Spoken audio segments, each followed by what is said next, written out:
वो वोट डकैती के द्वारा चुनी गई सरकार है। 400% फीस बढ़ गई है। कोई नौजवान सवाल उठाता है तो उसके ऊपर NSA लगा देते हैं। भगवान श्री राम ने आपसे कहा है कि आप स्कूल बंद कर दीजिए, हजारों स्कूल बंद कर दीजिए या नमक रोटी खाने के लिए दीजिए बच्चों को। यहाँ एक बिजली मंत्री है, उनसे लोगों ने कहा अरे भैया बहुत गर्मी है, बिजली कट रही है 8-8 घंटे, बोले जय श्री राम। आप कहते हैं जागो हिंदू जागो, तो अब हिंदू जाग गया है मान लीजिए। अब वो कह रहा है भैया बताइए हमारा पेपर लीक क्यों किया आपने। नमस्कार, मेरा नाम निकिता है और आप देख रहे हैं बोलता हिंदुस्तान। हमारी मौजूदगी प्रयागराज में है और इस समय हमारे साथ जो मौजूद हैं वो आम आदमी पार्टी के वरिष्ठ नेता और राज्यसभा सांसद हैं।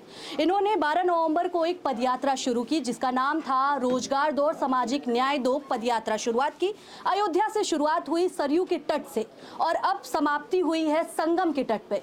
सर, क्या उद्देश्य था इस यात्रा के पीछे और समाप्ति आपने संगम में किया इसका? और जब समाप्ति संगम में किया तो उसका एक संदेश है। जब 3 पवित्र नदियां गंगा यमुना सरस्वती आपस में मिल के रह सकती हैं तो इस देश का हिंदू मुसलमान सिख ईसाई आपस में मिल के क्यों नहीं रह सकता, उनका आपस में संगम क्यों नहीं हो सकता। दूसरी बात, जब हमने सरयू से इसको शुरू किया तो मकसद साफ था कि जब राम राज्य की कल्पना हम करते हैं तो उसमें कहते हैं समान दृष्टि से सबके साथ न्याय, राम राज्य का यही मूल सिद्धांत है। तो उसको पूरा करने के लिए सरकार तो काम कर नहीं रही है। वो तो दलितों के खिलाफ नफरत फैलाना, पिछड़ों के खिलाफ नफरत फैलाना, मुसलमानों के खिलाफ नफरत फैलाना, तो ये तो ठीक बात नहीं है। आप कहते हैं जागो हिंदू जागो, तो अब हिंदू जाग गया है मान लीजिए। अब वो कह रहा है भैया बताइए हमारा पेपर लीक क्यों किया आपने। सिपाही की भर्ती में लाखों नौजवान जो बैठे थे उसमें तो 90% हिंदू थे। 90% क्या, 98% हिंदू थे। तो जाग के जब पूछता है कि हमारा पेपर क्यों लीक हुआ तो आप लाठियों से पीटते हैं। जब वो कहता है हमारा स्कूल क्यों बंद हुआ तो आप लाठियों से पीटते हैं। जब वो कहता है हमारा अस्पताल क्यों खराब है तब आप उनको पीटते हैं। यहाँ एक बिजली मंत्री है, उनसे लोगों ने कहा अरे भैया बहुत गर्मी है, बिजली कट रही है 8-8 घंटे, बोले जय श्री राम। तो आप इन नारों के पीछे अपने गुनाहों को छिपाते हैं।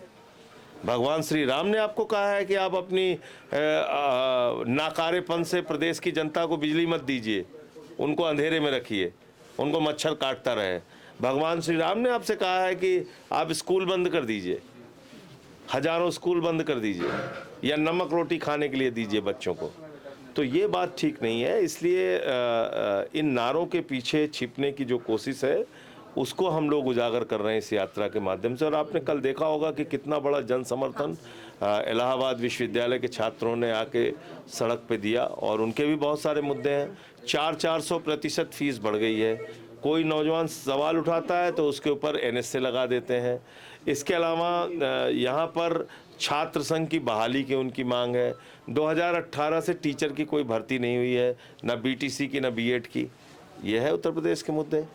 आप कह रहे थे कि राम राज्य नहीं बन पाया, मगर जो उत्तर प्रदेश के मुख्यमंत्री हैं योगी आदित्यनाथ जी, वो तो कहते हैं राम राज्य है, ये तो पूरा उत्तर प्रदेश राममय हो रखा है।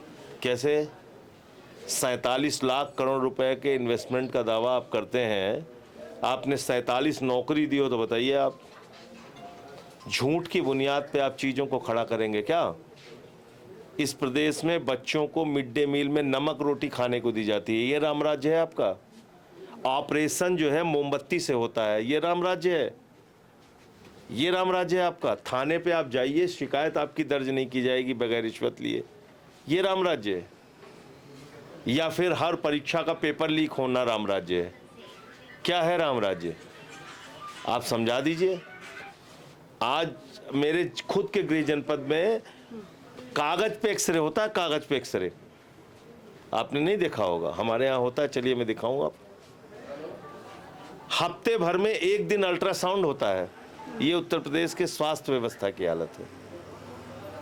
तो ये अगर राम राज्य है तो फिर आप क्या कहेंगी? उनके दावे करने दीजिए। अच्छा, आप रोजगार की बातें कर रहे हैं। रोजगार, खाद की एक बोरी के लिए किसान लाइन में लग के मर जाता है उत्तर प्रदेश में। गन्ने के मूल्य मांगने पर किसानों को लाठियों से पीटा जाता है। अपने नौकरी का सवाल पूछने पे नौजवानों को पीटा जाता है। ये राम राज्य है? ये बात है। आप रोज़गार की बातें कर रहे हैं सर, आपने पदयात्रा की, पैदल चल कर लोगों के बीच रहें, देखें लोगों को, मगर रोज़गार के मुद्दे ही बिहार चुनाव में भी उठाए गए थे विपक्ष की तरफ से, लेकिन वहाँ पे जीत नहीं मिल पाई विपक्ष को। और देखिए, ऐसा है कि बिहार चुनाव की तो आप बात मत कीजिए, क्योंकि बिहार का चुनाव पूरी तरीके से घोटाले का चुनाव है।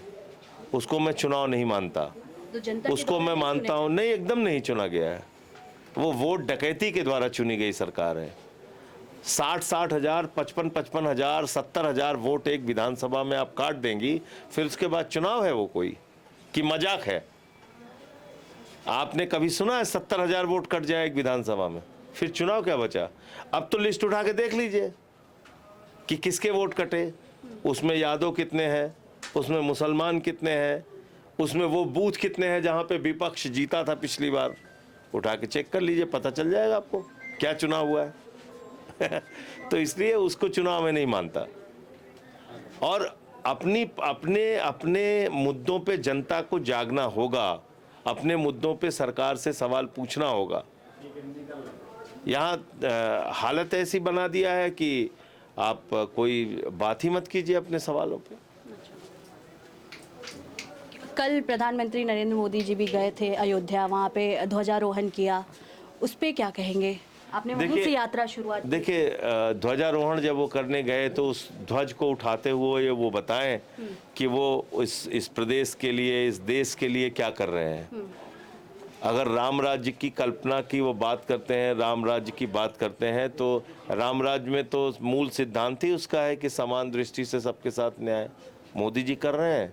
नहीं है समानता। वो तो मुजरा जैसे शब्दों का इस्तेमाल करते हैं, कपड़े से पहचान लेंगे ऐसे शब्दों का इस्तेमाल करते हैं।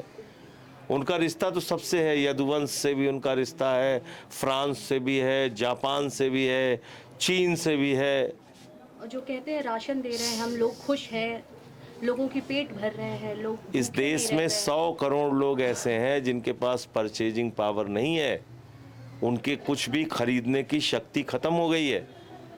85 करोड़ ऐसे लोग हैं जो 5 किलो राशन पे जिंदा है। आप ऐसा हिंदुस्तान चाहती हैं जहाँ पे बड़े वर्ग के लोग जो है वो राशन पे जिंदा रहें? बस एक लास्ट सवाल, आगे की स्ट्रैटेजी क्या रहेगी? 8 चरणों में ये पदयात्रा होगी और यही सवाल है, रोजगार दो, सामाजिक न्याय दो। चलिए, बहुत बहुत शुक्रिया सर।